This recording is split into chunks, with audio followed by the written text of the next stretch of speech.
Hello and welcome to the Fishing Guide Podcast. I'm your host, Brad Wiegmann. We are here with John Mayo. That's correct. Man, did I say we were at the crappie compound? We are at the world famous crappie compound. I think old Les is sitting over there. He's hiding. He He said he couldn't take no more. He couldn't take no more podcast shows. He left, but which is good. It gives us more time to talk to you. That's right. You know, we're getting almost to that springtime. We are. Early springtime bite, and so you guide here on the three bigs, right? Right, guide for Jade, guide service here on Enid, Grenada, and Sardis Lakes, and we will start guiding here within the next couple weeks. Yeah. So, right offhand, is the calendar looking pretty thick, or? We are pretty full this spring. We do have a few availabilities, but pretty full. Well, we'll try and put this up sooner than later so that people can give you a call and give us a call booked up with anytime. you. Okay, so if they were to go fishing, say in a month, when you going to really start kicking off? We'll go to Grizzly Jig the end of this month. As soon as we get back from Grizzly Jig, we will start guiding the first full weekend of February. All right, so starting in February. All right. Yes, sir. So right now we fish every weekend, even this time of year when we're not guiding. Just something that I absolutely love to do. Water conditions here right now, it's down to low winter pool. Right. They will start holding water 1st of February, but water conditions are extremely muddy right now. Right. So the only two lakes we can get on right now are Enid and Sardis Lake. Grenada's too low to put in. All right.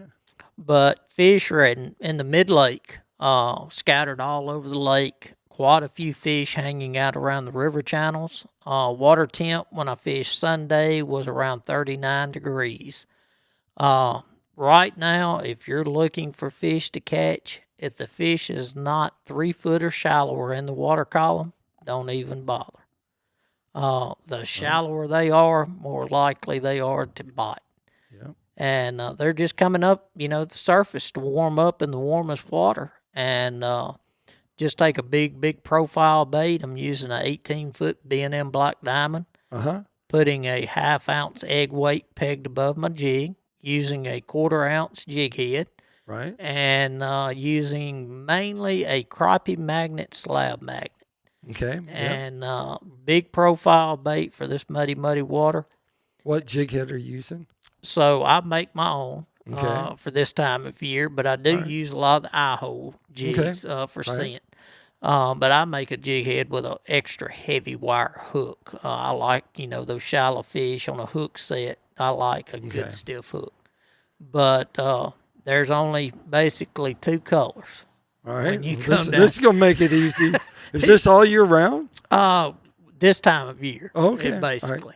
Right. Springtime. Ultra muddy water. All right. I've got an orange and chartreuse.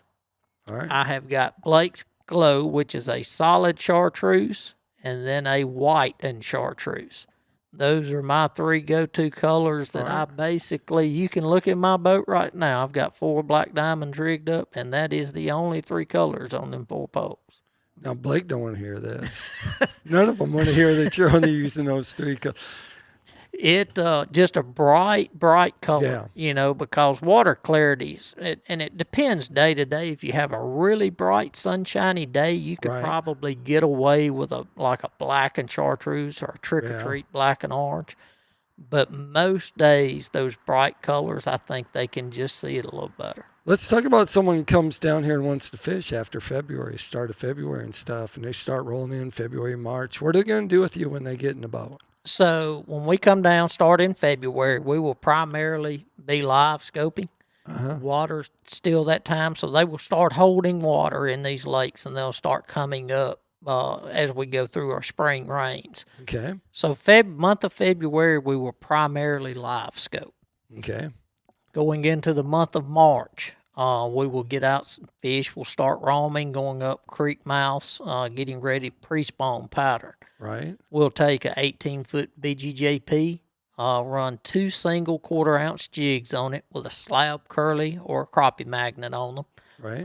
And then we'll run, 5, 6, 7 foot of water looking for pre-spawn fish. Now, as we get into the later month of March, we will put all of that up. Our favorite way to fish. we will put up a 21-foot skeeter. We'll put up all the electronics, and we'll get the John boats out. And we're going to put a 10-foot B&M tree thumper in the boat, grab your favorite jig and a pair of waders, and get in the bushes. Really? And that is still our favorite way. If we can catch them wading, and it's usually the third and fourth week of March, Yeah. first, second week of April is the prime 4 weeks. And it's funny the way these lakes lay out. So Grenada's the furthest lake south, then Enon, and then Sardis. Right. So it's usually about a 10-day, 2-week difference in each lake for the prime spawn, even though they're only 20, 30 miles apart. Right. So the third, fourth week of March, Grenada's on. You better have your waders and your John boat. It's as old school as it gets. We carry a chain stringer with us, a little dip net, and we get in the thickest, nastiest brush we can find. How many people are you taking in the John boat time? 2 or 1? We usually take 2. Okay, and 2. We'll get in, cypress trees, ironwoods, that type stuff. And when I say no electronics, I use a stick to see how deep water we're in. But still my favorite way to fish. And, it's just something we grew up doing here on these lakes. And as long as the good Lord lets me get in and out of a John boat, that'll be the way I'll fish to the day I die. Let's go back to when you're live scoping. Tell us how it lays out. Are you putting them first in a seed, or how's that work? So usually when we're live scoping, and it's kind of a one person at a time deal. Okay. So what we'll do, I'll set on usually the left side of the boat is the side I like to run the trolling motor from. Okay. Set a customer there beside me on the right. And these fish are strictly roaming. They're not schooled up. They're white crappie. All right. So we will take off, look for an open water fish, just ease up on the fish. Once that fish breaks about 14 foot with an 18-foot black diamond, we'll get the boat stopped in position, let them present a bait to it, and it's early mornings. It's a little slower, but soon as the sun pops up and starts to warm the surface up, they get pretty active. And they're up feeding, and usually you present a bait on them, you'll see the fish kind of move, and you'll see him tilt up in that vertical position, and you can about count to 3, and he's going to bite. Tell us now, sometimes the bite can get a little funky down here, right? Because you talked about the fish turning and going, and I've heard stories of people setting the hook, get a little antsy. It will happen. A lot of times, and it's a day-to-day thing. Fish just react different, whether it's difference in conditions or sunlight or wind conditions, whatever it may be. But sometimes when they get real finicky on that bite, what we'll do is go down in bait size, go to a smaller presentation. If we see 3 or 4 fish come up, look at a bait, turn off the bait and leave it, then we'll go down to a smaller bait.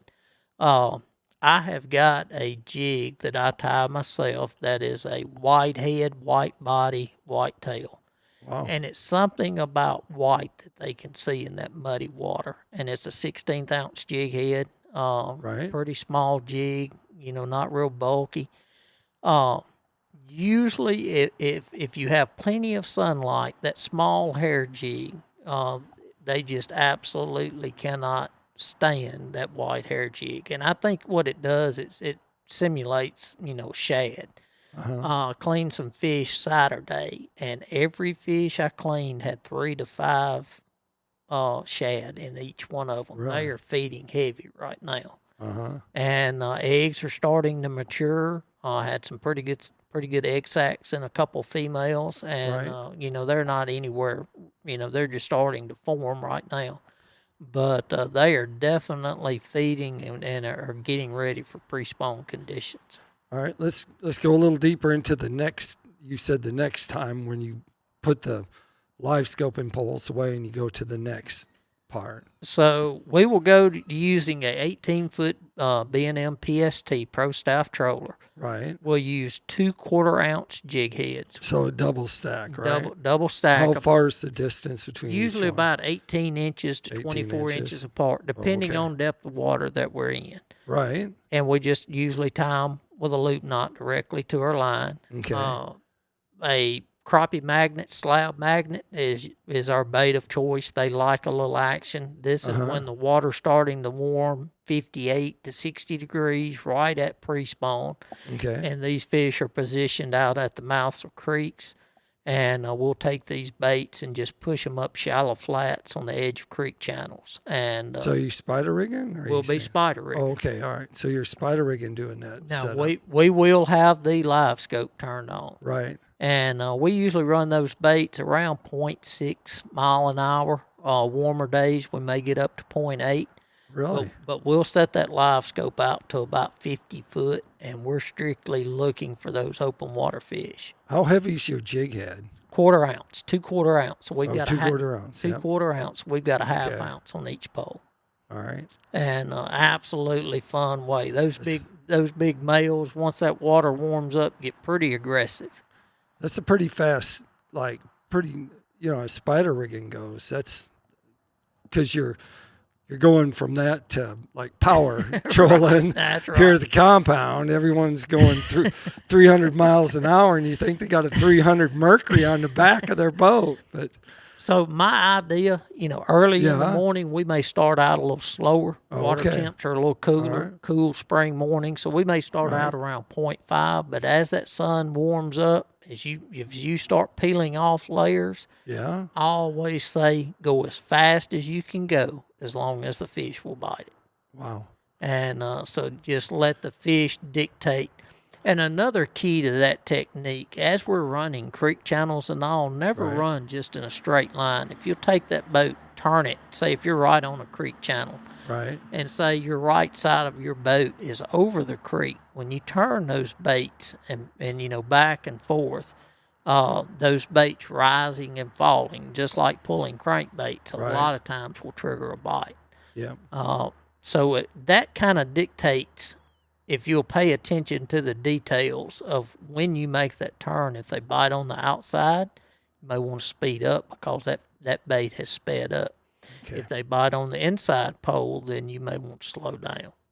all right, So just let the fish tell you what they want. okay. Now let's give them 3 tips for coming down. Let's say they're coming down going fishing in Mississippi. They're pretty excited. They're pretty pumped up. They've been hearing all this about all these big crappie that are down here. Of course, we know that your limits have changed some They have for changed. conservation purposes. I think Yes, sir. it has less to do with the electronics, and it has more to do with just the amount of pressure that you're getting on the lakes, because Archie-Buckler, is not having any water anymore. So they can't, 1/4 of the people can't Right. go there, so that, all of a sudden now you got another influx of people coming. If they were coming down and going fishing, what's a couple of tips that you could give them? So probably one of my key tips, and when you talk about, the big 4, which is now the big 3, Right. this is what I think of the mecca of crappie fishing. Everyone wants to come here, chase a 3-pound fish. Right. So number one, you come down February, March during the spawn. My first tip would be buy the best Lake Master card you could find, or best Okay. map of the lake that you can find. Be All right. extremely careful, because the lakes right. are shallow, full of stumps. We take it for granted. A lot of us have grown up on these lakes, and it's like Right. driving the back road to our home. But first tip would be extremely careful. The next tip would be extremely patient. Okay. A lot of times in the springtime, and my dad told me this a million times, that 90% of the fish are in 10% of the water. Right. So be extremely patient, especially when you're targeting the bigger fish. These fish, just like chasing a big buck, they didn't get that old by being stupid. Right. So be extremely patient. Third key would be And probably the best tip would be pay attention to the details. When you catch a fish, look at your map and see why that fish was there. Right. And try to dictate that over and over, because a lot of times these lakes have silted in through the years so much. There's not a bridge around Enid Lake that I haven't jumped off of as a kid. Now all of those creeks where there's bridges that I jumped off, now the creeks are a foot, 2 foot deep. Right. Even Silted in. They have silted in. Uh-huh. So these fish, growing up, Brad, I take it for granted, but I literally grew up fishing with my mom and dad. They would make a pallet and put me in a John boat at 2 and 3 years old. And I still remember where all these creeks and ditches and all were as a kid, but it's all silted in. So when we say a contour line during the springtime, Right. we're not talking about a significant drop. We're talking about 6 to 10 inches, maybe 12 inches.